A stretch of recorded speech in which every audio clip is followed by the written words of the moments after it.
Good morning, everyone. So, Dr. Fu Lilian sends her regards, and she regrets that she's not unable to be here. So I'll present on her behalf. And these are our financial disclosures. So in terms of myopia management, so the mainstay of myopia management is the atropine low dose.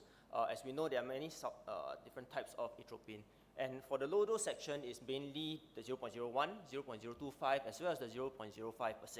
And it's actually justified based on the ATOM as well as the LAM studies from ATOM 1, 2, all the way to LAM 1, as well as the LAM 3 study that has just been published.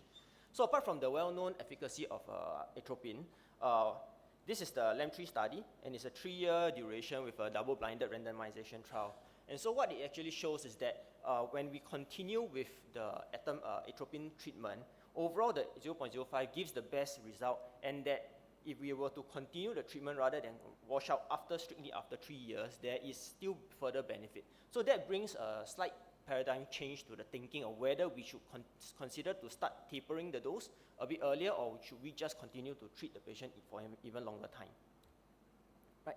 So, but atropine is the standard. So right now there are actually a lot more other modalities that's coming out. So if we start off with a clinical case, so we have a 10-year-old Chinese boy where parents have high myopia. So this is a high risk of progression. And now the parents bring the child in because there's documented progression of myopia, and the parents are keen for something to be done. So if you can look at it, the vision now is not that good, 618, 615 with the current pair of glasses. That was actually made about 1 year ago. It was about 1:1:2 diopter in strength. And when we did the cycloplegic refraction, we can see that there is a change in the refraction. And that's also corresponding with a difference in axial length between the both eyes. So in this case, it looks like there is a real progression. And what's the options that we have? And this is quite something that we encounter quite frequently in the clinic, where there's significant anxiety to eye drops. So the children is rejects eye drops. So what are the other options that is available, right? So the first one that came out in the market is the defocus incorporated multi-segments. That is by Hoya, and it's called the Hoya MyoSmart.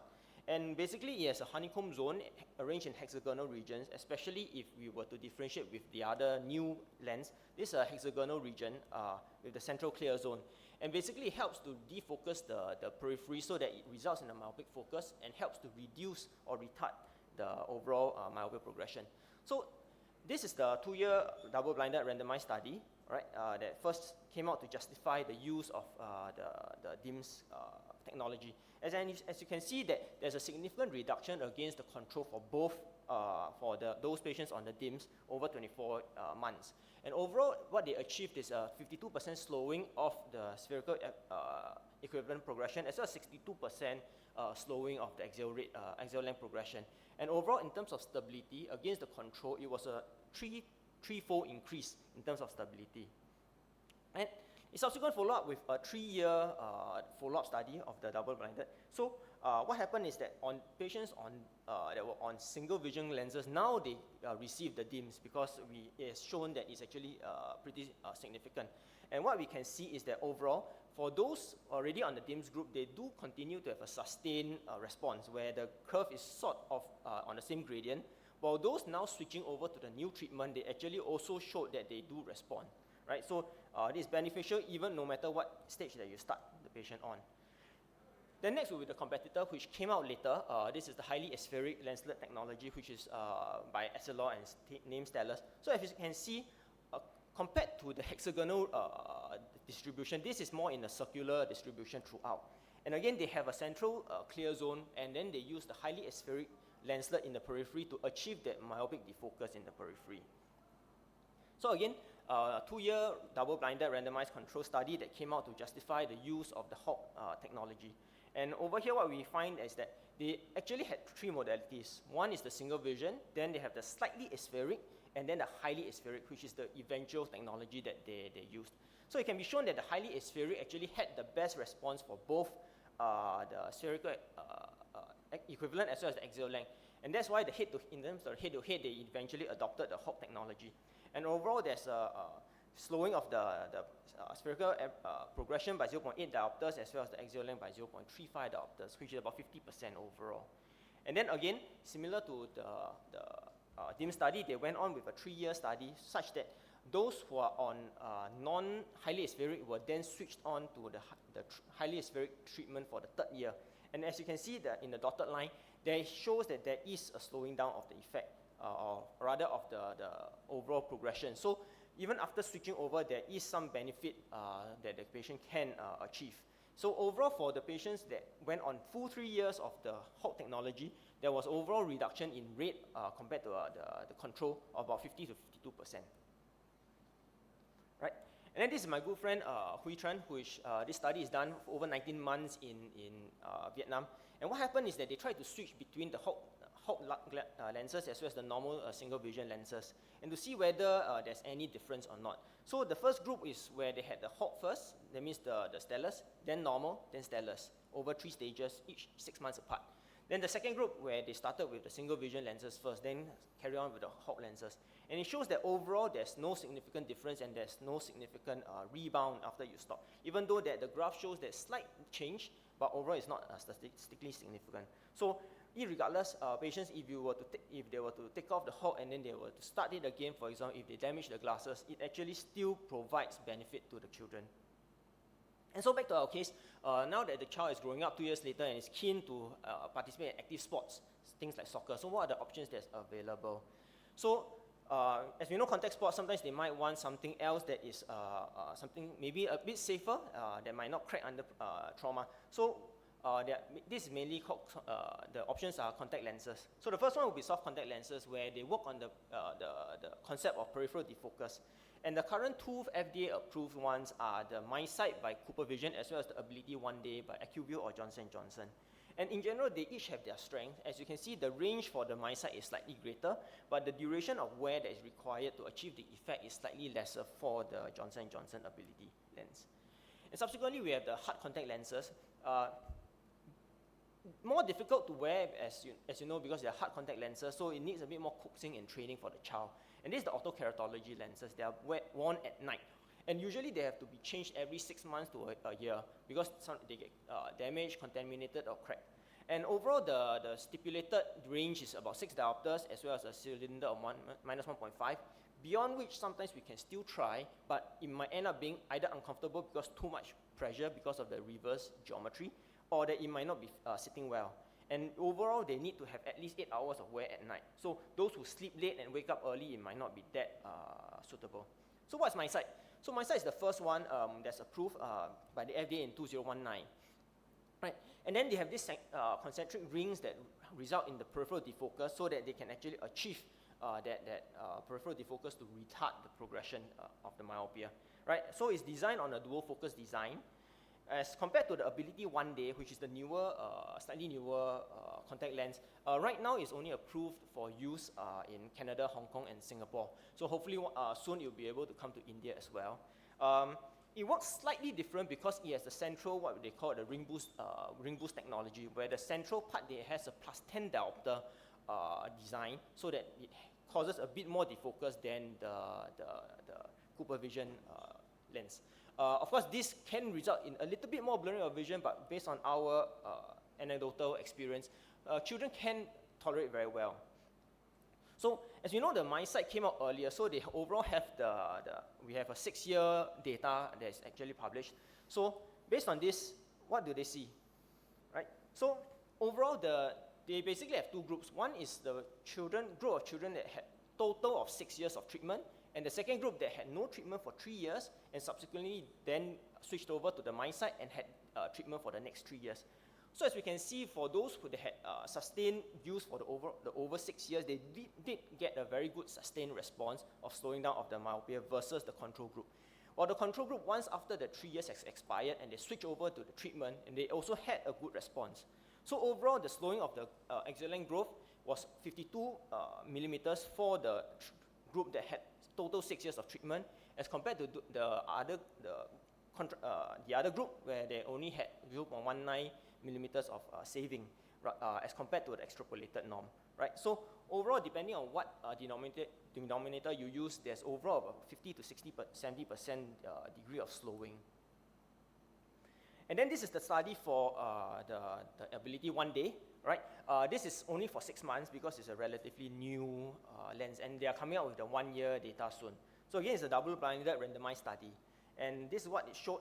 So as you can see, they have many different modalities, of which The EE is the enhanced efficacy, the one with the central ring boost plus 10 diopter technology, while the enhanced vision does not have that central 10 diopters. And so from this, they came to a conclusion that by incorporating the extra 10 diopters in the center, it actually showed a much better result. So overall, head-to-head, they decided to adopt the enhanced efficacy with the plus 10 diopter within the coaxial zone. And overall, they were able to achieve over that 6 months only of a saving of about 0.1 millimeter of axial length, as well as less progression of spherical equivalent of 0.22 diopters.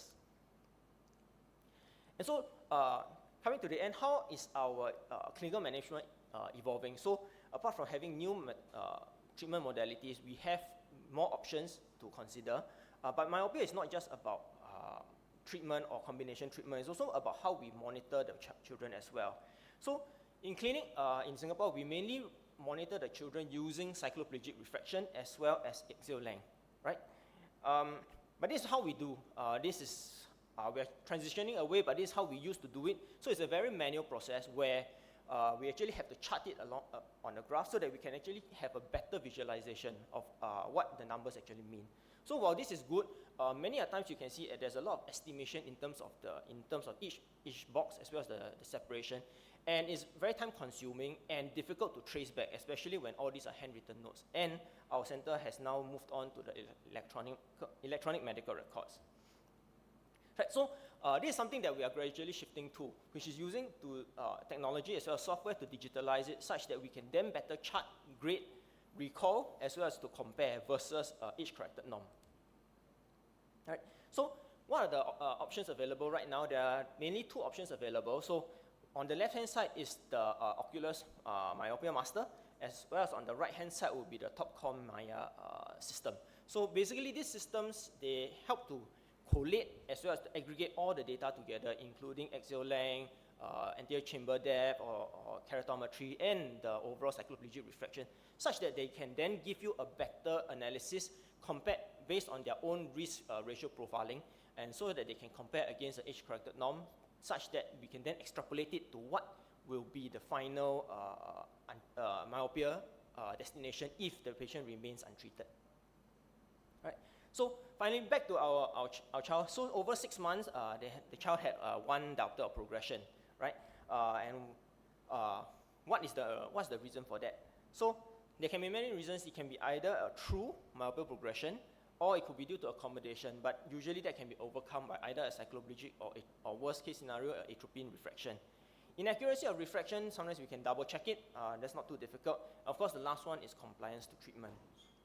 And so in this case, it's a true progression, and we can consider combination treatment. So it's important to explain to parents that outdoor activities and reduced near work or gadgets is the key factor to slowing down myopia, but we can also consider combination treatment. We need to coax the child. Some of the special techniques would be to instill the eye drops when the child is asleep so that we get less resistance. And also, then we can consider combination with other things such as contact lenses or specialized myopia glasses, right? So with that, the field of myopia is changing, all right, and we are getting more and more spectacle options available. Soon there will be the CARE technology as well as the dot glasses that will be coming up soon. Hopefully, in the next meeting, we can then have some experience with that, and we can then share with you our experience or our results as well. Thank you. Thank you, Wei Yan. I just have one question just before, I know time is short, but I just wanted to ask you, so in general, let's say the patients have no preferences, what is your first and second line choice of treatment when they come in with myopia progression? Thanks, Anna. So that's one of the key considerations that we have during our clinic when we approach the parents. So assuming that finance is not a constraint, usually if I would suggest to be a bit more aggressive nowadays, especially when we know that Prof. Mark Bullimore has said every diopter results in a 60% increase in future myopic maculopathy, and they will then need to see you, right? few decades down the road. So right now we are advocating for more aggressive treatment to slow down the progression. So usually I will start by offering the atropine first, and if they do not mind, then I will suggest for combination, right? Either with specialized glasses, the DIMS or the Hawk lenses, or with contact lenses. With the caveat that as the concentration of atropine increases, they do get some dilatation, and loss of accommodation, then that might curtail the ability to combine with the other treatment. But generally, I would start off with combination if the parents can afford. Great. Thank you so much. And last but not least, we have... oh, sorry, one more question from the audience. Yep. Yes, please.